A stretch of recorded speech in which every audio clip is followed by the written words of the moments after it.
Medical science में देखा जाए ना, beta, alpha, theta, delta, gamma waves है ब्रेन के अलग अलग, बराबर है। बीटा में क्या होता है, बीटा में 1 मिनट में लगभग 40 से 45 थॉट चलते हैं बीटा में।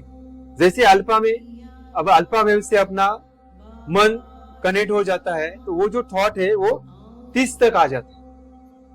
जैसे ही थीटा में चले जाते हैं तो 15 से 20 में आता है, डेल्टा में चले जाते हैं तो 10 में आता है, और गामा स्टेज में 5 के अंदर आ जाता है। मतलब देखो, आपका जैसे ही मन के थॉट्स कम हो जाएंगे, सांस स्थिर हो जाती है। तो गामा वेव सबसे इंपॉर्टेंट है। अब आध्यात्मिक गामा वेव में रहना सबसे, हाँ, अभी आध्यात्मिक साइंस से जुड़े जाएंगे तो हम देखते हैं कि ये जो beta, alpha, theta, delta, gamma क्या है।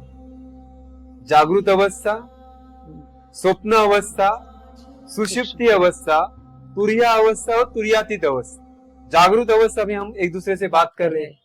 स्वप्न हमने देखा है, कभी हम सो जाते हैं तो सपने में हम कुछ देखते हैं सपना, जैसे हम सपना खुल जाता है, अरे ये तो सपना था, जाग जाते हैं तो हमें पता चलता है अरे ये तो सपना था। सुषुप्ति अवस्था क्या है, हमने देखे घर में कोई बच्चे रहेंगे तो शाम के टाइम सो जाते हैं, उनको इतनी गहरी नींद लग जाती है, उठने के बाद बड़े बोलते हैं अरे चलो जल्दी करो, सुबह हो गई, स्कूल जाने का समय आ गया। तो उसे लगता है अरे आज सचमुच सुबह हो गया। तो वो जो गहरी नींद है वो सुषुप्ति अवस्था है, मतलब थीटा वेव्स।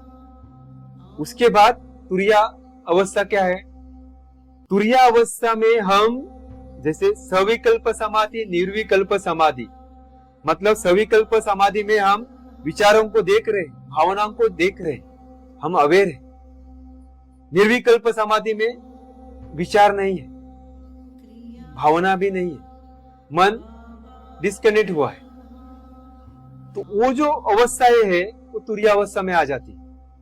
आप सब कुछ कर रहे हो लेकिन देख रहे हो, साक्षी में हो, साक्षी भाव, साक्षी भाव जैसे बोलते हैं ना, विटनेस हो, तुरिया अवस्था। डेल्टा वेव्स ब्रेन के बाद में जैसे तुरियातीत अवस्था में चले जाते हैं जो गामा वेव से, वो समय पे सब डिस्कनेक्ट, सहज समाधि हो जाती, कुछ नहीं बचता।